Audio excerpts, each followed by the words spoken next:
Moisés é um dos nomes mais fortes de toda a Bíblia.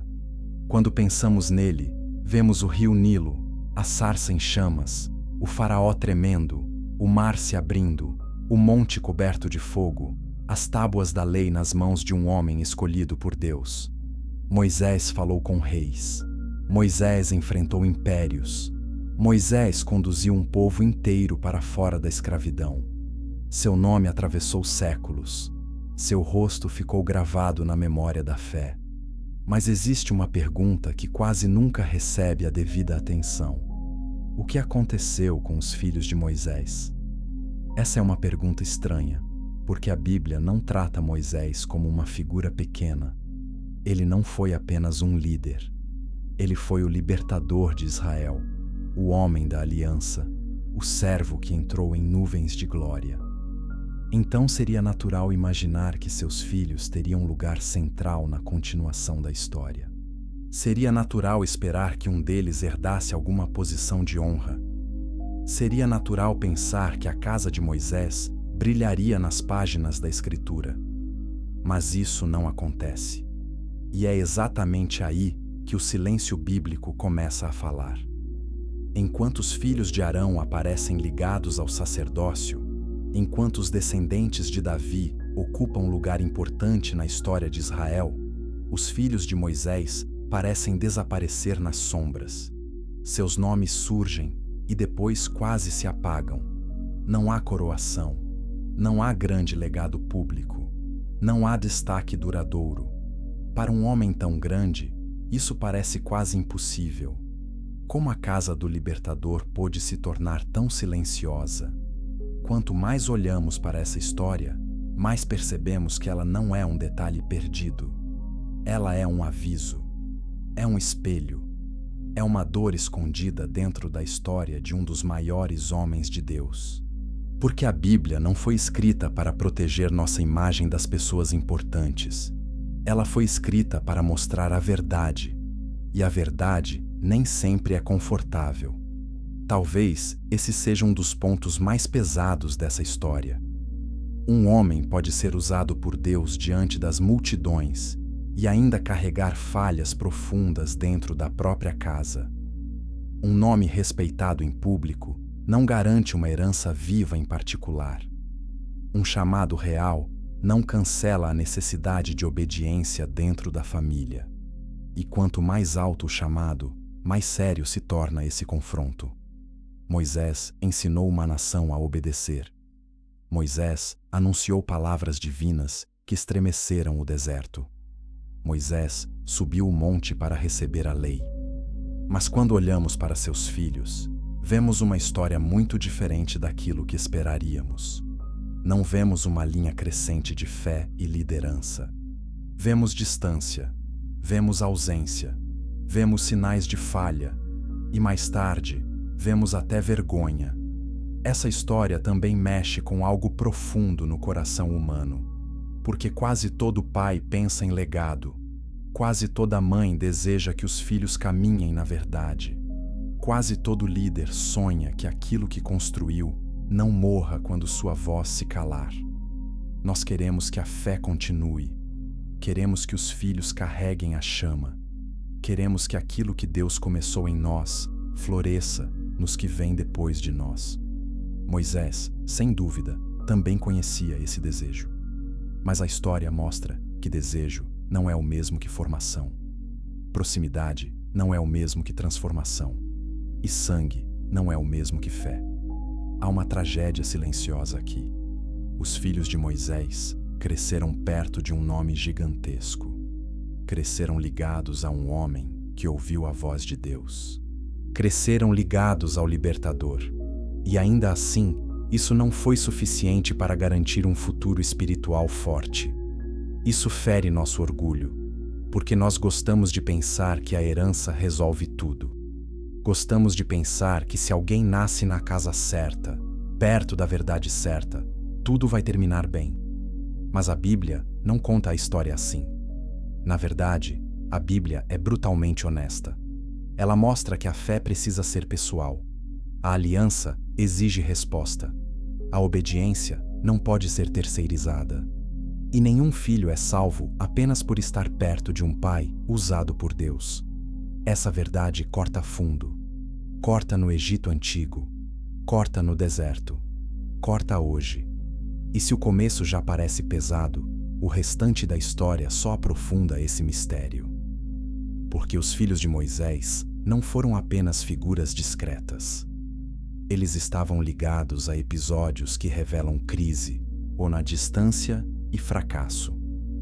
Antes mesmo de Israel atravessar o mar, a própria casa de Moisés já mostrava rachaduras. Antes mesmo da glória pública alcançar seu auge, a vida privada já carregava sinais de tensão. E muito tempo depois, a sombra dessa história ainda apareceria da forma mais amarga possível. Então, este não é apenas um vídeo sobre personagens esquecidos. É uma jornada por uma verdade que muita gente prefere evitar. O homem que ergueu o cajado sobre o mar não conseguiu construir uma linhagem memorável. O libertador de uma nação não deixou um sucessor entre os próprios filhos. E a pergunta que fica não é apenas o que aconteceu com eles. A pergunta é por quê? Para encontrar a resposta, precisamos voltar ao começo. Não ao Moisés do monte, nem ao Moisés diante de Faraó. Precisamos voltar ao homem ferido, exilado, escondido em Midian. Porque antes de existir um libertador diante da nação, existia um homem tentando sobreviver à própria história. E talvez seja ali, naquele silêncio do deserto, que o destino de seus filhos começou a ser escrito. Capítulo 2. Filhos nascidos no deserto da alma. Antes que Moisés se tornasse o rosto do livramento, ele se tornou um fugitivo. Esse detalhe muda tudo. Nós costumamos lembrar do grande líder, mas antes do cajado, do mar e do Sinai, havia um homem correndo. Ele havia crescido entre os palácios do Egito, cercado de poder, luxo e linguagem de império. Mas dentro dele existia uma crise. Ele sabia que não pertencia totalmente àquela casa. E um dia, essa tensão explodiu. Ao ver um egípcio maltratando um hebreu, Moisés reagiu com as próprias mãos. Matou o agressor. Tentou esconder o corpo. Tentou calar a cena. Mas o pecado escondido logo veio à luz. E aquilo que parecia um ato isolado virou o fim de sua vida no Egito. Moisés fugiu. De príncipe, virou exilado. De homem cercado por grandeza, virou homem sentado junto a um poço, longe de tudo o que conhecia. É nesse ponto que sua nova vida começa. Em Midian, ele encontra abrigo, trabalho, casamento e filhos. Ele se une a Zípora. Constrói uma casa. Aprende a viver entre rebanhos, pedras e caminhos secos. À primeira vista, parece que a tempestade ficou para trás. Parece que Moisés agora finalmente encontrou paz. Mas os nomes de seus filhos contam outra história. O primeiro filho recebe o nome de Gersom. O sentido desse nome aponta para o sentimento de ser estrangeiro. Não é um nome leve. Não é um nome de celebração. É um nome marcado por deslocamento. E como se Moisés estivesse dizendo: eu ainda não pertenço. Eu ainda estou fora. Eu ainda vivo como alguém de passagem. O segundo filho recebe o nome Eliezer. Meu Deus é auxílio. Esse nome é mais esperançoso, mas ainda nasce de uma memória de perigo. Deus o ajudou a escapar da espada. Até o consolo vem com cheiro de fuga. Isso é profundo. Os meninos não recebem nomes ligados ao futuro deles. Recebem nomes ligados à ferida do pai. Aqui, a narrativa ganha uma camada muito humana. Moisés ama seus filhos, sem dúvida. Mas ele também parece nomeá-los a partir da própria dor. Seus filhos surgem em um tempo em que ele ainda carrega culpa, ruptura e exílio dentro de si. E isso não é pequeno, porque pais não passam aos filhos apenas palavras e pão. Também passam medos, tensões, silêncios, feridas e formas de ver o mundo. Talvez, assim quanto pastoreava ovelhas no deserto, Moisés estivesse aprendendo a ouvir melhor. Talvez aquele longo período fosse um tempo de formação, mas também é possível perceber que sua casa nasce em meio a uma identidade ainda em crise. Ele não está no Egito, não está com seu povo, não está cumprindo um chamado conhecido. Ele está entre dois mundos. E filhos criados em tempos assim, muitas vezes, sentem esse peso mesmo quando ninguém explica. Zípora também entra nessa história como figura importante. Ela não é hebreia. Ela vem de outro contexto, outra tradição, outra casa. O casamento existe, a família existe, mas em breve veremos que nem tudo dentro daquela casa caminhava em unidade espiritual. Isso não significa ausência de amor. Significa presença de tensão. E a tensão da casa de Moisés não surge de repente. Ela parece crescer em silêncio, escondida debaixo da rotina. É fácil olhar para esse período e romantizar o deserto, como se tudo ali fosse calma e cura. Mas a Bíblia não pinta Moisés dessa forma. Ele está vivo, sim. Está sendo preservado, sim. Mas ainda não está inteiro. O homem que pisaria diante de Faraó está sendo preparado. E preparação nem sempre parece glória. Às vezes, parece demora. Às vezes, parece desconforto. Às vezes, parece um homem que constrói uma família enquanto ainda tenta entender o que sobrou de si mesmo. Isso nos leva a uma pergunta delicada. Como um pai transmite segurança espiritual aos filhos quando ele mesmo ainda vive entre culpa passada e futuro incerto? Como uma família cresce em unidade quando a história do pai ainda sangra? Como dois meninos aprendem direção quando os próprios nomes já carregam a poeira da fuga? A Bíblia não responde tudo de forma direta, mas ela deixa marcas suficientes para entendermos que algo estava desalinhado. Os filhos de Moisés não aparecem crescendo no centro da história da aliança. Não são descritos como homens sedentos por Deus. Não se tornam referência de fé. E quando voltamos aos seus primeiros registros, percebemos que eles nascem num ambiente de transição, exílio e provável instabilidade espiritual. Mesmo assim, Deus chama Moisés. Isso é impressionante. O Senhor aparece na sarça, fala com o fugitivo, revela seu nome, entrega a missão, envia o homem de volta ao Egito. O passado não anulou o chamado. A fraqueza não venceu a graça. O medo não cancelou a escolha divina. Mas a história que vem a seguir deixa algo muito claro. Chamado público não substitui ordem dentro de casa. O momento da sarça é glorioso. A missão é imensa. O Egito vai ouvir a voz do céu. Mas antes que o confronto com Faraó alcance seu auge, antes que a libertação comece diante da nação, Deus vai parar Moisés em um lugar escuro, íntimo e assustador. E ali não será sobre política, nem sobre milagres, nem sobre discurso profético. Será sobre obediência quebrada dentro da própria família. Esse é o ponto de virada. Porque a grande crise da casa de Moisés não começa no palácio de Faraó. Ela começa no caminho, em silêncio, à noite, longe da multidão. E o que acontece ali é tão sério que quase destrói tudo antes mesmo da missão começar. Capítulo 3. A noite em que Deus parou. Moisés. Entre as cenas mais estranhas e mais fortes de toda a história de Moisés, existe uma que muitos gostariam de pular. Ela não é fácil, não é confortável. E justamente por isso, ela revela algo que não pode ser ignorado. Moisés está a caminho do Egito. Finalmente, voltou a se mover na direção do chamado. A promessa está diante dele. A grande missão começou. Mas então, de forma repentina e assustadora, Deus o confronta no caminho e a ameaça de morte cai sobre ele. É uma cena que nos obriga a diminuir o passo. o texto mostra que o problema estava ligado à circuncisão de seu filho. A marca da aliança, dada por Deus desde Abraão, havia sido negligenciada dentro da casa de Moisés.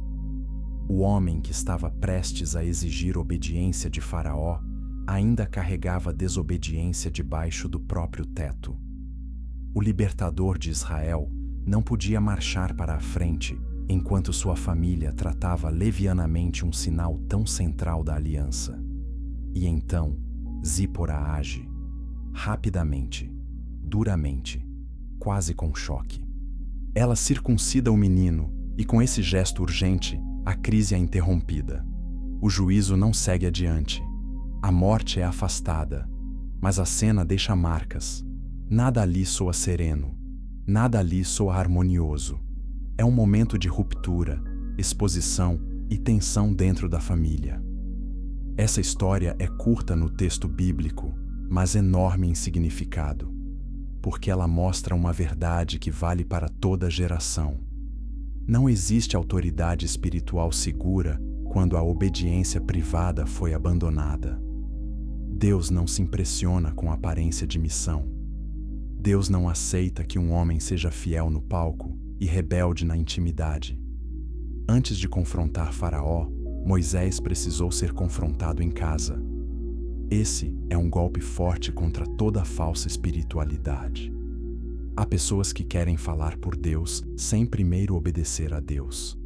Querem corrigir nações, mas não governam o próprio lar. Querem defender a verdade em público, mas fazem acordos silenciosos com a desobediência em particular. A história de Moisés mostra que o Senhor leva isso muito a sério. E também revela outra coisa.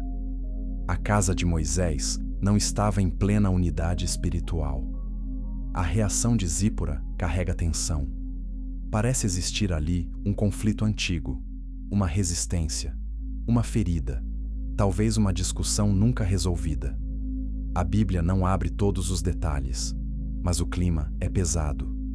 A família do libertador não está sendo mostrada como exemplo perfeito de harmonia.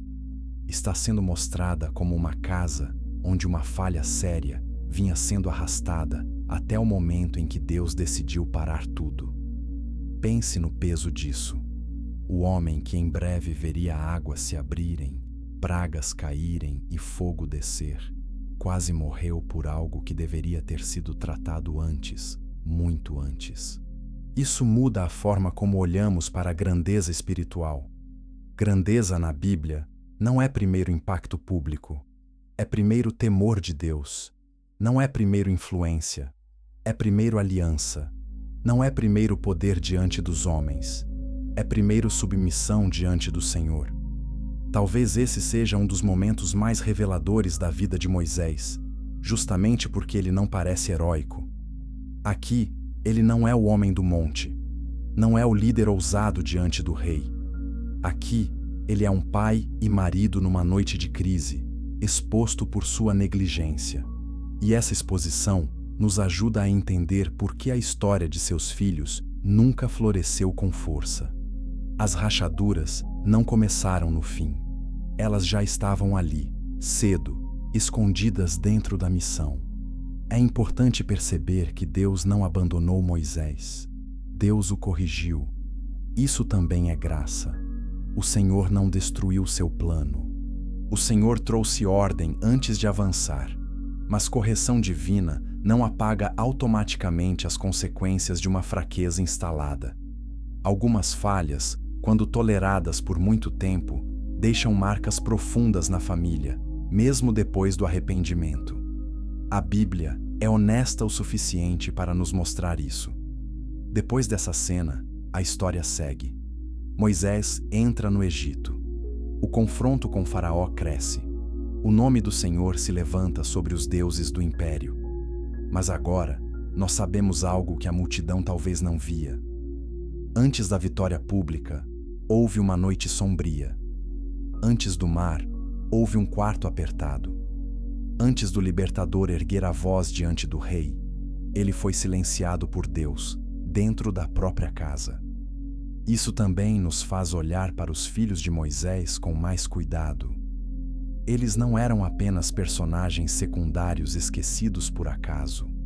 Eles faziam parte de uma história doméstica marcada por atraso espiritual, tensão familiar e uma aliança que precisou ser imposta em meio à crise.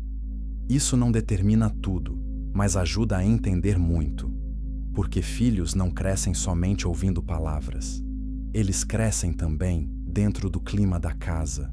E o clima da casa de Moisés, em um momento decisivo, foi o de confronto, urgência e desordem exposta.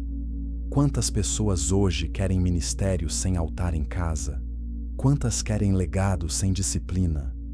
Quantas falam de Deus para outros, enquanto deixam de tratar o que o Senhor já falou dentro do próprio lar? A história de Moisés não foi escrita para humilhá-lo. Foi escrita para nos acordar. E há mais. Depois dessa noite, a narrativa sugere uma separação. Em algum momento, Zípora e os filhos ficam longe do centro da missão. O libertador segue adiante, mas a família não caminha com ele no coração dos grandes eventos do Êxodo. É como se aquela crise revelasse algo que ainda se estenderia. O homem seguiria para o centro da história. Seus filhos, porém, ficariam nas margens. E é aqui que o silêncio começa a ficar ainda mais doloroso. Porque enquanto o Egito treme, enquanto o cordeiro é morto, enquanto o mar se abre e a aliança se forma, os filhos de Moisés parecem estar ausentes. E uma ausência assim, numa história desse tamanho, nunca é um detalhe sem importância. Capítulo 4. Quando o mar se abriu, a família ficou para trás. Imagine por um momento tudo o que a geração do Êxodo viu. O rio se tornando sangue, a terra do Egito sendo ferida por pragas, a noite do cordeiro, o sangue nas portas, o grito que cortou a madrugada, a pressa da saída, o povo caminhando para fora da escravidão, o mar se abrindo diante de milhares, o deserto aprendendo o nome do Deus vivo, o fogo no monte, a voz da aliança. Era a formação espiritual de uma nação inteira. Agora imagine não estar lá. Essa é uma das partes mais tristes e silenciosas da história dos filhos de Moisés. Eles pertenciam à casa do líder do Êxodo, mas não aparecem como participantes centrais dos momentos que moldaram Israel. Em vez de estarem no coração da narrativa, parecem ter sido mantidos à distância. Em vez de crescerem no centro do grande mover de Deus, ficaram fora de cena. E quando a Bíblia cala por tanto tempo, às vezes esse silêncio diz mais do que longas descrições. Nós sabemos que, em algum ponto, Zípora e os filhos estavam longe de Moisés e depois voltam a encontrá-lo quando Jetro os leva até ele. Esse detalhe carrega muito peso. Enquanto Moisés confrontava Faraó e Israel atravessava suas horas mais decisivas, sua própria casa não estava ali vivendo aquilo com ele. Não era apenas uma distância geográfica, era uma distância de formação, de experiência, de memória coletiva. Pense no que isso significa. Há momentos que marcam uma geração para sempre. Há experiências com Deus que moldam a alma. Há decisões, milagres e crises que se tornam o solo onde o caráter espiritual cresce. Os filhos de Moisés, ao que tudo indica, perderam justamente esses momentos. E perderam não por serem irrelevantes, mas porque estavam fora da cena principal quando a história estava sendo escrita. Isso é profundamente simbólico. Eles tinham o nome de Moisés, mas não tinham a mesma caminhada. Tinham ligação com o libertador, mas não haviam atravessado o mar ao lado da multidão. Tinham relação com o homem do monte, mas não haviam sido descritos como jovens moldados junto à presença de Deus no centro do acampamento. A herança existia, a experiência, não da mesma forma. É aqui que muitas famílias de fé tropeçam. Pais vivem momentos reais com Deus, mas os filhos ficam como espectadores distantes. Os pais carregam memórias de fogo santo, intervenção divina, livramento e disciplina. Os filhos, porém, recebem apenas o resumo. Recebem a narrativa pronta, mas não a travessia. Escutam sobre milagres, mas não sentem o chão molhado do mar aberto. E quando isso acontece, a fé corre o risco de virar apenas tradição familiar. A ausência dos filhos de Moisés da grande história do Êxodo não significa que Deus os rejeitou, mas mostra que proximidade com um grande líder não substitui participação pessoal na obra de Deus. Ninguém se torna forte na aliança apenas por ouvir relatos da aliança. Chega uma hora em que cada pessoa precisa responder por si, obedecer por si, temer por si, andar por si. Isso ajuda a explicar por que a narrativa parece tão econômica com eles. A Bíblia não constrói em torno dos filhos de Moisés uma expectativa de protagonismo. Ela não os mostra como homens ardendo pelo mesmo fogo. Não os apresenta como os herdeiros naturais da liderança. Ao contrário, parece preparar o leitor para outra coisa. Deus escolherá o próximo homem não pela casa de Moisés, mas pela fidelidade daquele que permanecer perto dele. Esse ponto é forte porque rompe com nossa lógica humana. Nós esperamos sucessão por sangue, esperamos continuação automática, esperamos que o nome grande abra caminho, mas Deus não trabalha preso à nossa ideia de herança. A aliança não funciona como um título de família. A presença de Deus não é passada como um objeto. Não existe atalho biológico para a intimidade com o Senhor. E quanto mais a história avança, mais isso fica claro. O povo reclama. O deserto prova corações. O monte treme. A lei revela pecado. A liderança pesa. E no meio desse cenário, não são os filhos de Moisés que aparecem como homens moldados para carregar o futuro. Outro nome começa a crescer em silêncio. Um nome sem o peso do sangue famoso. Um nome sem herança natural ao topo. Um nome que não nasce da casa do líder, mas da permanência junto à presença de Deus. Esse nome é Josué. Antes, porém, vale notar a dor escondida nessa transição. Porque quando uma casa não forma filhos para o centro da fé, outra pessoa ocupará o lugar que parecia natural. Isso não é injustiça. É santidade. Deus não deve sua obra à nossa linhagem. Deus levanta quem responde ao seu chamado.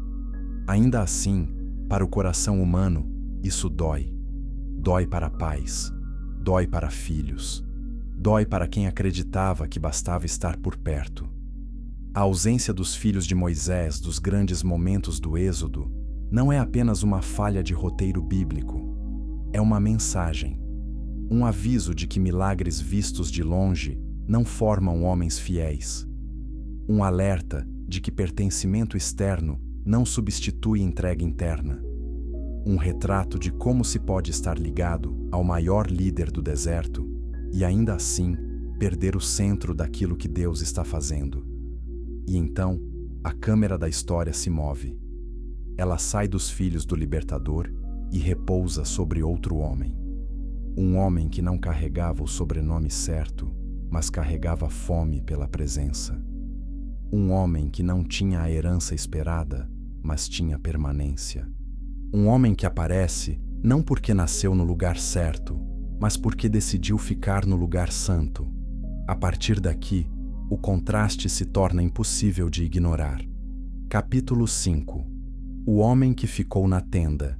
Se os filhos de Moisés aparecem envoltos em silêncio, Josué surge aos poucos, quase sem fazer barulho, mas com uma força que cresce a cada passo. Ele não entra na história com um título herdado. Não entra como filho do grande líder.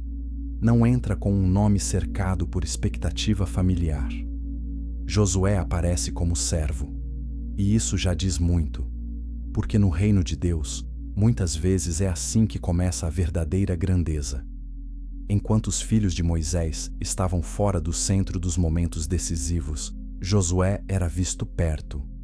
perto do líder, perto da missão, perto da tenda, perto da presença. Não era o dono do palco, não era o homem principal, mas estava ali, e esse estar ali se torna uma das marcas mais profundas de sua vida. Há uma imagem especialmente poderosa. Quando Moisés ia à tenda do encontro, Josué permanecia. O líder saía, mas o servo ficava. Esse detalhe parece simples, mas carrega uma verdade imensa. Josué não estava interessado apenas na função. Ele queria o lugar onde Deus falava. Queria estar onde a glória descia. Queria aprender a respirar o ambiente da presença. Ele não herdou acesso por sangue.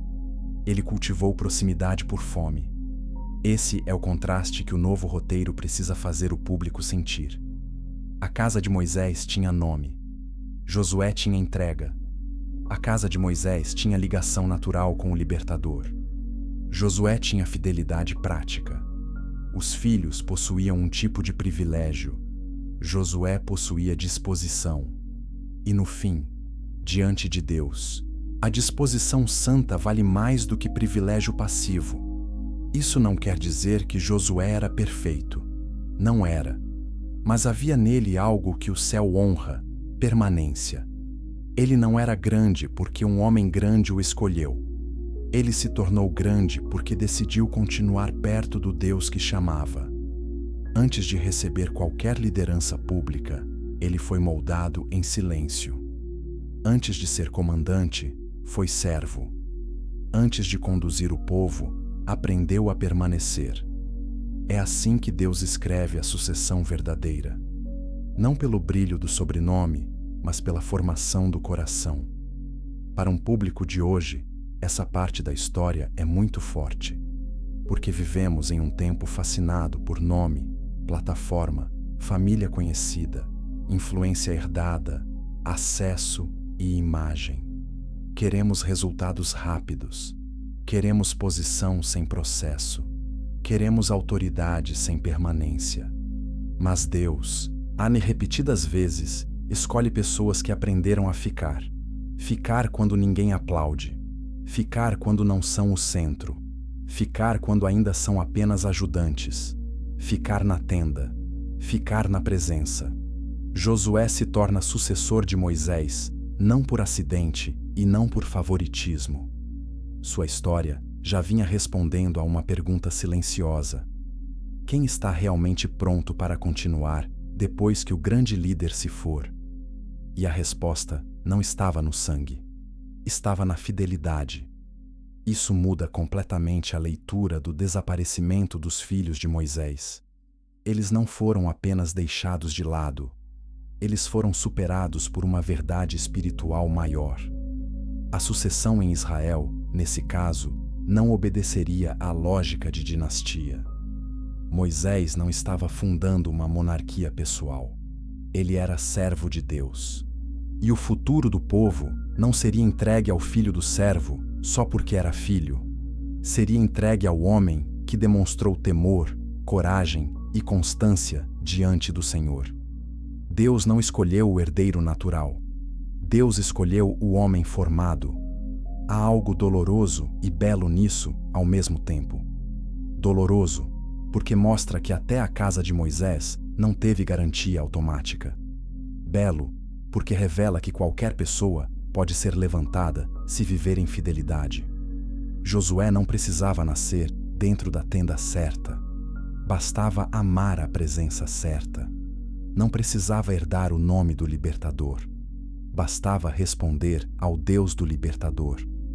Mas esse contraste também lança sombra sobre a linhagem de Moisés. Porque quando um servo de fora é escolhido para ocupar o lugar que muitos esperariam para um filho, a pergunta cresce ainda mais. O que aconteceu com aqueles meninos? Onde estavam? O que faltou? O que se perdeu pelo caminho? A narrativa ainda não nos dá a resposta completa, mas já nos mostra que algo não floresceu como deveria. O mais impressionante é que Josué não sobe pela queda dos filhos de Moisés. Ele sobe pela própria fidelidade. Isso é importante. O reino de Deus não funciona apenas com substituição humana. Funciona com resposta espiritual. A ausência de uns não cria automaticamente o chamado de outros. O que chama a atenção em Josué é sua vida diante de Deus, sua coragem na terra prometida, sua postura em meio à rebeldia da geração, sua permanência perto da tenda. Tudo isso constrói um homem que se torna pronto. E talvez seja exatamente isso que torna o silêncio sobre os filhos de Moisés tão alto. A Bíblia está dizendo, sem dizer de forma direta, não basta nascer perto da glória. É preciso desejar a Deus por si mesmo. Esse é um dos golpes mais profundos contra a religião herdada. Há filhos que crescem ouvindo hinos, vendo Bíblias abertas, escutando orações, presenciando pais em ministérios, mas nunca entram de fato na tenda. Conhecem o ambiente, mas não conhecem a presença. Conhecem o vocabulário, mas não conhecem o temor. Conhecem a história dos pais, mas não constroem uma história própria com o Senhor. E quando a vida os prova, tudo desaba. Josué é o oposto disso. Ele não se apoia na experiência de outro. Ele se coloca diante de Deus. E é por isso que, quando o futuro precisa ser entregue a alguém, o escolhido não é o filho do libertador. É o homem que aprendeu a ficar onde a glória falava. Mas a história dos descendentes de Moisés ainda reserva um golpe mais duro. Porque se até aqui vimos ausência e perda de lugar, em breve veremos algo pior: desvio. Não apenas silêncio, mas decadência. Não apenas esquecimento, mas vergonha. E nesse momento, o público percebe que o problema não era só falta de destaque. Era ruptura mais profunda do que parecia. Capítulo 6. O nome santo numa casa dividida. Se a história terminasse apenas com os filhos de Moisés ficando fora do centro, já seria triste. Mas ela vai além. E quando vai além, o peso aumenta. Porque, em vez de encontrarmos nos descendentes de Moisés uma chama escondida esperando para reaparecer, encontramos um retrato sombrio de decadência espiritual. O nome ligado ao homem da aliança ressurge num contexto que ninguém gostaria de ver. A narrativa mais chocante vem na geração seguinte. Um descendente de Moisés, Jonathan, aparece ligado à idolatria e servindo como sacerdote em um cenário de confusão espiritual. Isso não é um tropeço pequeno, isso é uma ruptura profunda. O neto do homem que confrontou os deuses do Egito aparece associado a um sistema religioso corrompido. O nome que deveria lembrar libertação agora ecoa numa história de desvio. Esse contraste é devastador. Pense no que Moisés viu no Sinai. Pense no zelo de Deus contra o bezerro de ouro. Pense na seriedade com que o Senhor tratou a idolatria no deserto. Pense no homem que desceu do monte com o rosto brilhando. Agora pense que sua própria descendência aparece ligada a um altar falso. É difícil exagerar o peso disso. A Bíblia não está apenas nos contando uma curiosidade genealógica. Está mostrando o quanto um legado espiritual pode se romper quando a fé não se torna pessoal de geração em geração. Há ainda o detalhe desconfortável da tradição textual que suavizou essa ligação, como se houvesse vergonha em conectar diretamente esse homem ao nome de Moisés. E faz sentido sentir essa vergonha, porque certas quedas parecem quase impossíveis quando vistas à luz da geração anterior. Como alguém tão próximo de uma herança tão santa vai parar tão longe? Como uma família tão ligada à libertação pode terminar servindo ao que é falso? A resposta é dolorosa, mas clara. Proximidade com a verdade não é o mesmo que amor pela verdade. Esse capítulo da história revela que o problema não era apenas esquecimento público, era erosão espiritual. A ausência dos filhos de Moisés no centro do Êxodo talvez já mostrasse uma desconexão. Agora vemos o fruto amargo de uma linhagem que não preservou o temor do Senhor como deveria. A decadência não começou com Jonathan, claro. Frutos assim normalmente nascem de raízes enfraquecidas. E quando olhamos para trás, vemos as rachaduras desde cedo: exílio, tensão doméstica, negligência da aliança, distância dos grandes momentos formativos, ausência de protagonismo espiritual. Tudo isso não serve para condenar Moisés, como se sua vida inteira pudesse ser resumida por esse fracasso. Ele foi servo fiel em muitas coisas, mas a Bíblia nos força a encarar um fato que não podemos maquiar. Um homem pode ser grande no chamado e ainda deixar uma casa com cicatrizes profundas. Isso não apaga a obra de Deus em sua vida, mas também não permite fantasia sobre seu legado familiar. Há aqui uma tristeza muito humana.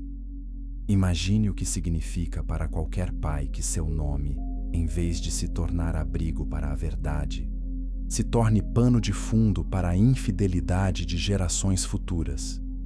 Imagine erguer uma vida inteira para honrar a Deus e depois ver seus descendentes tratando o sagrado como algo leve. Isso parte o coração. E é justamente por partir o coração que essa história fala tão fundo com quem vive hoje. Quantos lares conhecem essa dor? Pais que creram, oraram, serviram, trabalharam, mas veem filhos ou netos se afastando. Pessoas que imaginavam uma linha firme de fé e agora enxergam mistura, frieza, confusão, concessão. A história da casa de Moisés entra nesses lugares com uma honestidade dura. Ela não oferece respostas fáceis. Ela não diz que toda fidelidade parental produzirá automaticamente descendência fiel. Mas ela também não trata a formação espiritual como algo secundário. Jonathan é um sinal de alerta. O sangue de Moisés corria nele, mas o fogo de Moisés não. O nome do libertador estava na árvore da família, mas o temor do libertador não dominava seu caminho. Isso deveria fazer qualquer espectador parar e respirar fundo, porque mostra que herança espiritual verdadeira não é carregar um nome santo, é responder ao Deus Santo. E isso nos protege de dois erros. O primeiro erro é a presunção. Se minha família tem história com Deus, então está tudo garantido. Não está. O segundo erro é a desesperança cruel. Se houve fracasso numa geração, tudo acabou. Também não. A Bíblia não conta essa história para matar esperança, mas para quebrar ilusões. E quando ilusões quebram, a fé pode voltar ao lugar certo. Não na carne, não no nome, não na tradição, mas no Senhor.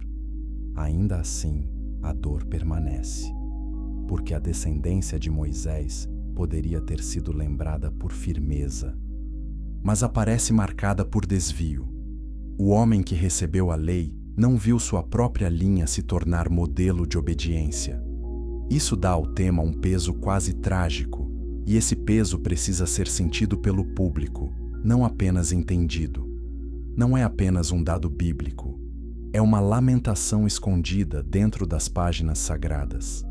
Mas a história ainda tem mais uma camada. Nem toda a linha de Moisés mergulha em escândalo visível. Outra parte de sua descendência continua existindo, mas de modo apagado, menor, sem grande destaque. E isso também fala, porque às vezes o fracasso de um legado não aparece só em rebelião aberta. Às vezes aparece em irrelevância espiritual, não em queda barulhenta, mas em vida sem chama. É para esse lado da história que agora precisamos olhar. E quando olharmos, veremos uma verdade decisiva. Algumas funções podem passar por família, mas a chama de um chamado dado por Deus nunca é transferida apenas por nascimento. Capítulo 7. O que uma linhagem pode dar e o que ela nunca poderá dar.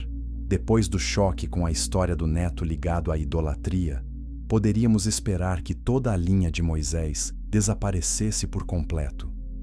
Mas a Bíblia mostra algo mais complexo. Parte da descendência de Moisés continua existindo, associada a funções levíticas, sem grande brilho, sem papel central, sem protagonismo marcante na história de Israel. Isso é importante, porque nem todo fracasso espiritual assume a forma de escândalo. Às vezes, ele aparece como apagamento. Há linhagens que não entram em colapso visível, mas também não carregam fogo.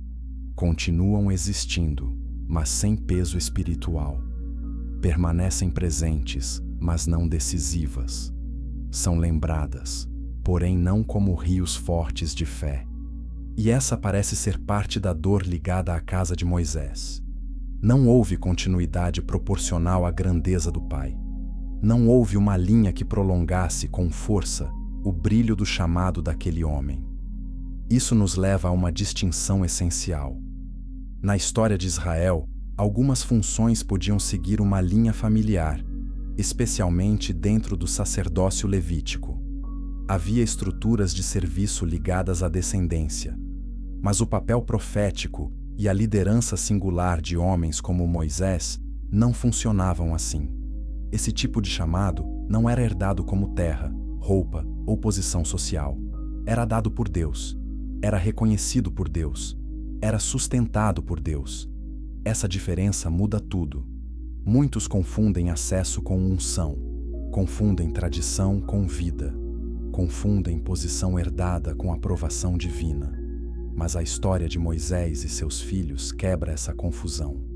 Eles podiam ter nome, memória, conexão e certa continuidade social.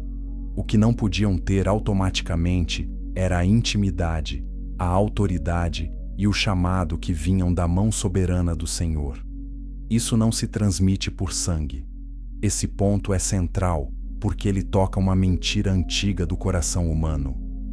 Nós gostamos de segurança herdada.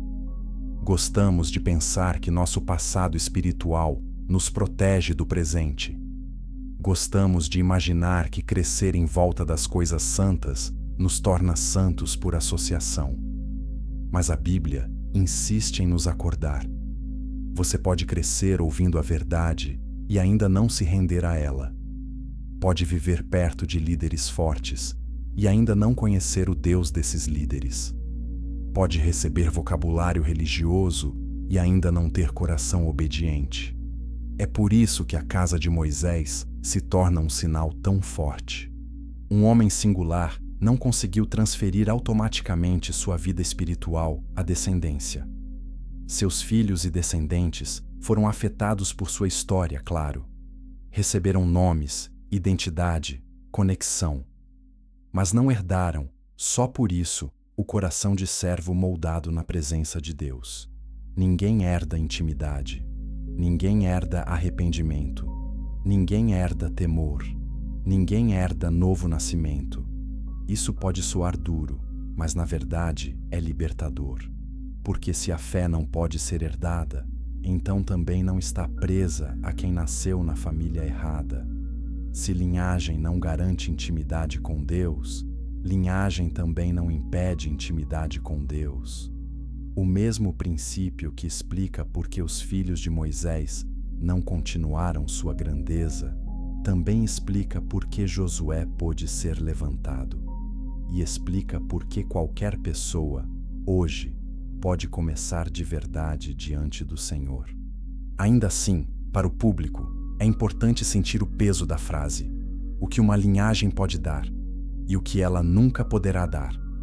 Uma linhagem pode dar linguagem, pode dar memória, pode dar direção inicial, pode dar exemplos, alertas, ambiente, ensino, correção e oportunidade. Tudo isso importa muito, mas uma linhagem nunca poderá dar coração quebrantado no lugar do filho. Nunca poderá obedecer por ele. Nunca poderá se arrepender por ele. Nunca poderá crer por ele. Talvez seja por isso que tanta gente se surpreende quando filhos de líderes se perdem. E ao mesmo tempo, tão pouca gente se surpreende quando alguém sem história religiosa forte é tocado poderosamente por Deus.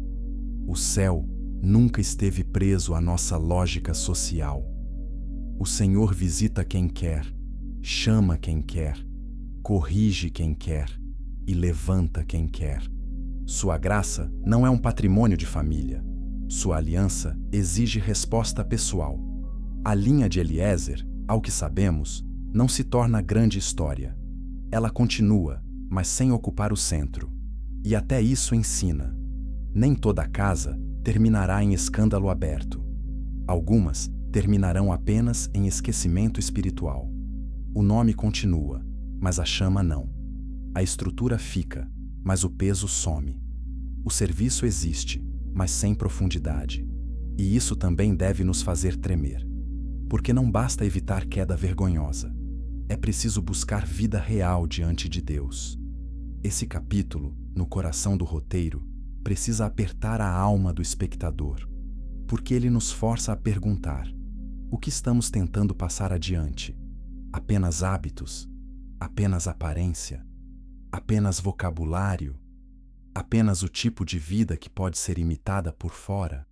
Ou estamos chamando os que vêm depois de nós para um encontro verdadeiro com Deus, no qual eles mesmos precisem responder, obedecer e amar o Senhor? A casa de Moisés se torna um espelho quebrado onde enxergamos uma verdade inteira. O homem era real. O chamado era real. A glória era real. Mas nenhuma dessas realidades substituiu a necessidade de fé pessoal nas gerações seguintes. Essa é a lição. Essa é a ferida. Essa é a advertência. E agora, a história sai do deserto antigo e entra no nosso tempo com toda a força. Porque o drama da casa de Moisés não ficou preso às páginas da Bíblia. Ele continua acontecendo em lares, igrejas, ministérios e corações até hoje. Capítulo 8. A tragédia que ainda acontece hoje. Talvez o aspecto mais assustador desta história seja este. Ela não parece antiga. Ela parece atual. Muda o cenário, mudam as roupas, ou mudam os nomes, mas o drama continua o mesmo. Pessoas crescem perto da fé e não conhecem a Deus. Filhos aprendem a linguagem da igreja, mas não vivem arrependimento. Casas cheias de atividade religiosa escondem rachaduras profundas. Líderes carregam influência pública e, ao mesmo tempo, deixam áreas privadas sem obedecer plenamente ao Senhor.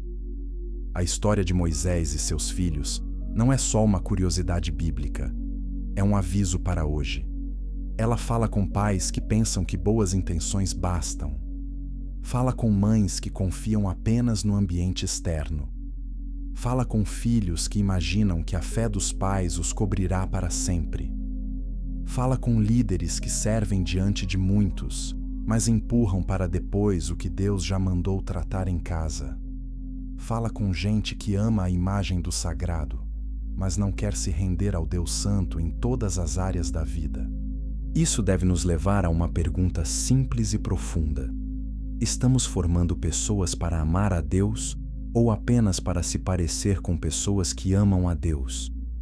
Existe uma grande diferença entre uma casa religiosa e uma casa verdadeiramente rendida. Numa casa religiosa, existem palavras certas, mas às vezes falta temor. Existe rotina de fé, mas às vezes falta obediência. Existe respeito por símbolos, mas às vezes falta quebrantamento. Numa casa rendida, Deus não é só assunto. Deus é Senhor. Sua voz tem peso. Sua palavra corrige. Sua presença não é decoração espiritual. É centro. O problema é que muita gente aprende cedo a conviver com o que é santo, sem jamais se entregar ao santo. Isso aconteceu com pessoas em Israel. Acontece hoje. Gente nasce em berço cristão, cresce ouvindo histórias bíblicas, participa de reuniões, canta canções e conhece personagens e versículos, mas nunca enfrenta o momento em que o coração se curva de verdade diante de Deus. E sem esse momento, a herança vira cenário, não transformação. A casa de Moisés nos lembra que o maior risco não é apenas estar longe da religião. O maior risco pode ser estar perto das coisas de Deus e ainda assim manter o coração distante dele. Isso é ainda mais perigoso porque cria falsa segurança. A pessoa pensa: eu sei disso, eu cresci nisso, minha família vive isso. Mas saber ao redor não é o mesmo que nascer de novo por dentro. Esse aviso também precisa atingir líderes. Não basta ensinar bem se a casa está desorganizada diante de Deus. Não basta falar de aliança se existem compromissos claros sendo empurrados para a sombra. Não basta ter ministério público se a obediência privada foi tratada como detalhe. A noite em que Deus parou, Moisés continua ecoando até hoje. O Senhor ainda leva a sério aquilo que fazemos quando as portas se fecham. Ao mesmo tempo, este capítulo não deve terminar em desespero. Deve terminar em confronto com esperança. Porque o objetivo dessa história não é esmagar pais sinceros, nem condenar famílias feridas sem saída. O objetivo é nos arrancar das ilusões. E quando ilusões caem, a graça pode trabalhar com mais verdade. Pais podem se arrepender. Filhos podem buscar ao Senhor por si mesmos. Casas podem ser realinhadas. O que não pode continuar é a mentira confortável de que tudo vai bem só porque existe aparência espiritual. Talvez alguns espectadores sintam um aperto muito pessoal aqui. Alguns vão pensar em seus próprios filhos. Outros vão pensar em seus pais. Alguns vão lembrar de um lar onde havia Bíblia, mas faltava amor e integridade. Outros vão perceber que carregam o nome cristão, mas têm vivido longe da presença de Deus. E esse aperto pode ser santo, porque às vezes Deus precisa tocar na dor certa para quebrar a dureza certa. A tragédia da casa de Moisés também nos ajuda a definir legado de forma correta. Legado não é ser lembrado como importante. Legado não é ter nome grande, foto conhecida, voz respeitada ou posição alta. Legado é o que continua vivo em verdade, temor e fidelidade quando nossa voz já não está na sala. Legado é o que sobra quando o palco some. Legado é o tipo de vida com Deus que chama outras pessoas não a nos admirar, mas a obedecer ao Senhor. Isso é forte, porque nos obriga a parar de perguntar apenas o que estou construindo e começar a perguntar o que estou transmitindo, não só em palavras, mas em prioridades, não só em conselhos, mas em exemplo, não só em culto, mas em caráter, não só em discurso, mas em arrependimento. Se a história parasse aqui, ainda seria pesada demais, porque a casa de Moisés deixaria apenas um gosto de advertência. E a verdade é que, por mais importante que a advertência seja, o coração humano também precisa de esperança. Precisa de uma resposta. Precisa de alguém que cumpra aquilo que as melhores casas da terra não conseguem garantir. Precisa de um filho que não falhe. Precisa de um legado que não se quebre. Precisa de uma obediência que permaneça firme até o fim. E é exatamente por isso que a história de Moisés, em sua beleza e em sua dor, aponta para alguém maior do que Moisés. Capítulo 9. O filho que não falhou. No fim de tudo, a história da casa de Moisés nos deixa com um vazio. E esse vazio é importante, porque a Bíblia, muitas vezes, usa o fracasso humano para abrir espaço para uma esperança maior. Moisés foi um servo poderoso, mas não foi a resposta final. Sua vida brilhou, mas sua casa revelou limites. Seu chamado foi grande, mas sua descendência não se tornou a continuação gloriosa que alguém poderia imaginar. E é justamente nesse ponto que a história começa a apontar para Cristo. Onde a linhagem de Moisés mostrou rachaduras, Jesus aparece como o Filho perfeito. Moisés foi levantado para libertar Israel da escravidão do Egito. Jesus veio libertar pecadores da escravidão do pecado e da morte. Moisés recebeu a lei. Jesus a cumpre. Moisés intercede pelo povo. Jesus vive para interceder pelos seus. Moisés conduziu uma nação pelo deserto. Jesus conduz um povo redimido até a vida eterna. Moisés foi fiel como servo na casa de Deus. Jesus é fiel como filho sobre a casa de Deus. Esse contraste não diminui Moisés. Ele o completa.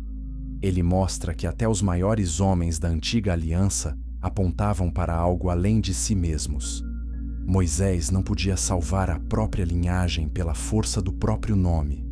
Não podia transferir santidade a seus descendentes apenas por ser quem era. Não podia garantir, por sangue, aquilo que só Deus pode gerar no coração. Mas Jesus faz o que nenhum pai terreno pode fazer. Ele cria um povo novo.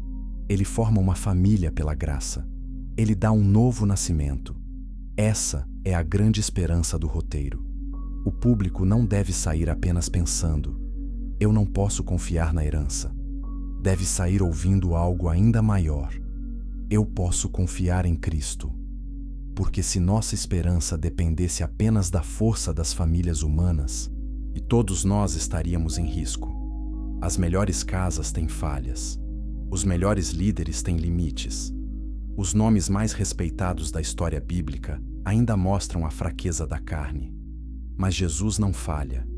Ele é o filho obediente, o filho fiel, o filho que não recua diante da vontade do Pai, o filho que não trata a aliança com descuido, o filho que não vive dividido entre palco e casa, entre público e secreto, entre glória externa e desordem interna. Em Cristo, não existe rachadura entre amor, obediência, verdade e missão. Tudo nele é puro, inteiro e santo. E isso muda tudo para nós. Porque agora, o chamado não é confiar na fé do pai, da mãe, do pastor, da tradição, da igreja ou do ambiente. O chamado é vir pessoalmente a Jesus. O chamado é nascer de novo. O chamado é se arrepender de verdade. O chamado é parar de se esconder atrás de nomes espirituais e se render ao Salvador real. O chamado é trocar herança vazia por relação viva com o Filho de Deus. Há também um consolo profundo aqui para quem carrega dor familiar. Talvez alguém veja em sua própria história ecos da casa de Moisés, falhas de pais, distâncias entre gerações, crises escondidas, filhos longe, vergonha, silêncio, medo. A boa notícia é que Jesus não depende da perfeição de nossas origens para nos receber. Ele não salva apenas os que vêm de casas fortes. Ele salva pecadores. Ele acolhe quebrados. Ele reconstrói ruínas. Ele cria filhos de Deus onde antes havia apenas herdeiros de culpa e confusão. Essa é a diferença entre religião herdada e evangelho vivo. A religião diz: você pertence se vier da casa certa. O evangelho diz: venha a Cristo e receba uma nova identidade. A religião se apoia em histórico. O evangelho se apoia na cruz. A religião tenta sobreviver de memória. O evangelho derrama vida nova pelo Espírito. Por isso, o final desta história não deve ser apenas lamento pela casa de Moisés. Deve ser adoração pelo filho maior do que Moisés. O servo foi grande, mas o filho é maior. O libertador do Egito foi fiel em sua missão, mas o Cordeiro de Deus realiza uma redenção mais profunda, mais limpa e eterna. E na família que Jesus está formando, ninguém entra por sobrenome. Todos entram pela graça. Todos entram pela fé. Todos entram porque o Filho fiel abriu o caminho. Então, quando olhamos outra vez para o silêncio em torno dos filhos de Moisés, e não ficamos apenas com curiosidade histórica, ficamos com um espelho e com um convite. O espelho mostra que proximidade com coisas santas não salva. O convite mostra que Cristo ainda recebe todos os que vêm a Ele com fé verdadeira. O espelho denuncia nossa falsa segurança. O convite oferece esperança real. Talvez essa seja a pergunta final que esta história deixa para cada pessoa que ouve. não é apenas de quem você descende, nem apenas que ambiente espiritual você recebeu. A pergunta mais séria é: você conhece o filho que não falhou? Porque no fim, não será o nome da nossa família que nos sustentará. Não será a memória da fé de outros. Não será o peso do passado. Será Cristo. Somente Cristo. Moisés deixou uma marca imensa na história. Mas Jesus faz o que Moisés não podia fazer. Jesus não apenas entrega palavras de Deus. Ele é a palavra viva. Jesus não apenas conduz um povo, ele dá vida ao seu povo. Jesus não apenas mostra a aliança, ele sela a nova aliança com o próprio sangue. E nessa aliança existe esperança até para casas rachadas, filhos distantes, pais quebrantados e histórias que pareciam perdidas. Esse é o fim da jornada, mas também é o começo da resposta. O nome de Moisés é grande. O silêncio sobre seus filhos é doloroso. A lição é séria. Mas acima de tudo isso está o filho fiel, o filho obediente, o filho perfeito, o filho que nunca será apagado. E nele, todo legado humano encontra correção, todo orgulho encontra fim, toda falsa segurança cai, e toda esperança verdadeira finalmente encontra um rosto.